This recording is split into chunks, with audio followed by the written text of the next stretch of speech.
সরস্বতী পূজা উপলক্ষে শিখর রচিত কবিতা বীণা পানি।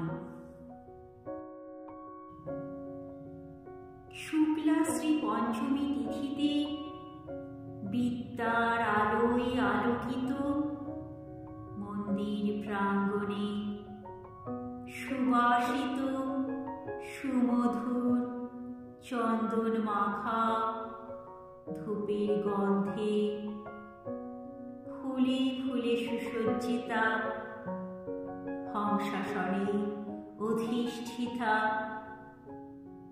তুমি মা সরস্বতী। পুষ্পাঞ্জলি দিই তোমার শ্রীচরণে, প্রার্থনা করি মাগো শিক্ষাজ দিক ভ্রান্ত অন্ধকারে চেতনার উন্মেষে করো জাগ্রত,